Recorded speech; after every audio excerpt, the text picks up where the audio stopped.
परवा निघाले जवळ आहे तरी कळत नाही मला. कसं नवीन अशा प्रकारचे झालं. पुन्हा एक त्याला प्रमाण सांगतो. लाभ झाला बहुता दिशी, लाभ झाला बहुता दिशी. अनेक दिवसांचा हा मनुष्य आम्हाला तो त्या ठिकाणी मिळालेला आहे. या पद्धतीनं तो मिळालेला आहे. अनेक त्या ठिकाणी जन्म भोगत भोगत आम्ही या ठिकाणी आलो. आणि हे आल्यानंतर आपण येथे काय करतो? अभंगाचं दुसरं चरण. आपल्या हिताचे नव्हती सायाचे, आपल्या हिताचे नव्हती सायाचे, आपल्या हिताचे नव्हती सायाचे, आपल्या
चांगले स्टँडर्ड तांगे असताना सुद्धा मधून बरोबर रिंगी घातली. आणि तुमच्या भाषेत बोलायचं बरवी ही वेळ सापडे दिसत. आपल्या हिताची नवती सायास ग्रह. मला माहित मी त्यांच्या घरी गेलोय म्हणून सांगितलं. कारण असं कीर्तनात कोणाला काही बोलता येत नाही सध्या. बोललो ते तुंबत येत लोक. तुम्हाला एक नाव नाही सांगत, फक्त लक्षात एक माणूस लय आग होमानाने बोलला. खाली पाठवत आहे बोराडे पाठवत. विलासराव बापूंचं सासरोडी त्याला बोराडे पाठवतं म्हणतात. आणि विलासरावचं नाव मी का घेतलं? कारण ह्या अनिरुद्ध भाऊ त्यांची लय चाहती होती. कृष्णा महाराजाच्या लग्नाच्या वेळेला बापूला यायला उशीर होता. आणि ते आले माझ्यावर. ते म्हणजे दादा काही करा, बापू येईपर्यंत लग्न लावते. म्हणलं नवरदेव इथं आणलेत आपण, आता कसं काय करायचं? ते म्हणजे काही करावं, ती व्यवस्था लग्न नाही लावून देणार. हट्टी होते स्वभाव त्यांचा.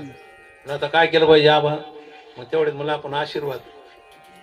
मग ते म्हणजे तुम्ही दे. म्हणलं मी नाही अगोदर. बरोबर सगळे बोलले. आणि मग सगळ्यांना पण मी पोताला फिरेला. म्हणलं आशीर्वाद तुम्ही सर्वांनी दिला, पण आपण कशामुळे थांबलो? तेवढेच बापू आले. बघ एवढा आनंद झाला या माणसाला अनिरुद्ध आबाला. तर ते त्यांची चाहती अशा स्वरूपाची, लई जवळची अशा स्वरूपाची. विठ्ठल विठ्ठल विठ्ठल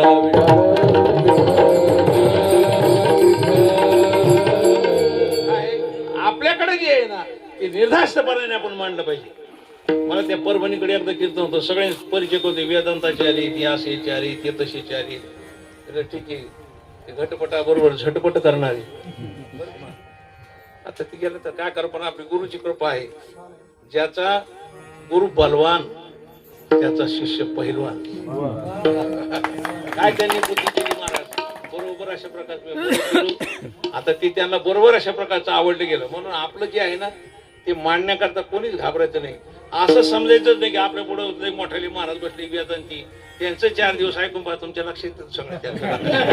विठाला विठाला विठाला. वैकुंठवासी भिंशी महाराज 3 कीर्तन जर असले तर पहिल्यांदा रूप पाहता चाल म्हणलेली, दुसऱ्यांदा म्हणत नव्हती. दुपार म्हणले, संध्याकाळी म्हणत नव्हती. पण आमचे तेच चाले रूप पाहता लोचनी सुख झाले.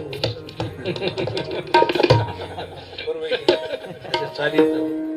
भाष्य होती, ती मोठमोठी माणसं होती, पण आपलं हे निर्धास्तपणे आपण त्या ठिकाणी मांडलं पाहिजे. मनुष्य देह आपल्याला मिळाला आणि आपण सायस कशामध्ये केली तर ती प्रपंचामध्ये गेली. सायस करशी प्रपंच दिनेशी हरिशी न भजशी गुण्या गुणे.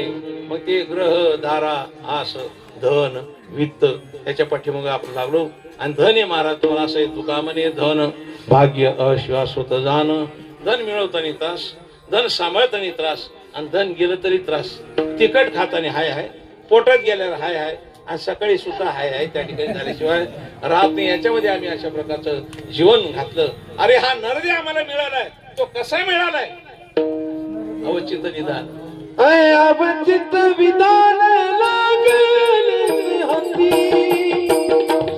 अवचित विधान लागले हाती. वा वा वा. अवचित विधान लागले हाती. अवचित निदान लागले हाती.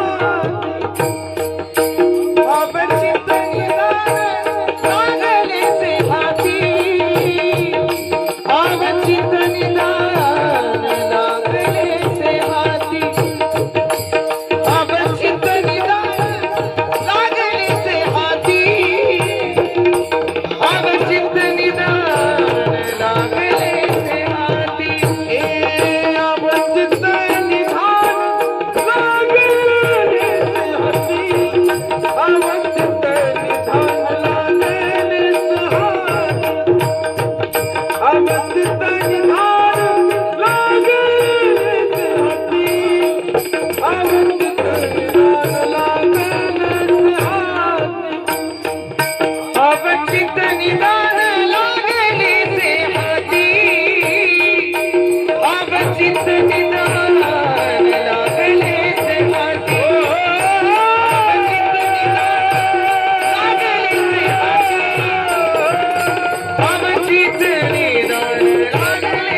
अवचित निधान लागले हे हाती, भोगावी विपत्ती गर्भवास.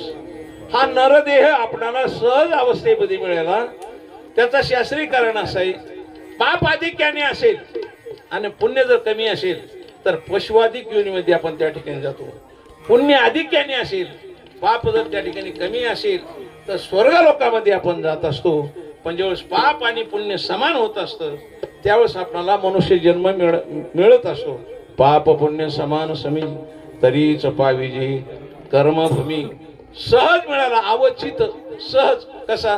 पावलो हा देह कागदाली न्याय.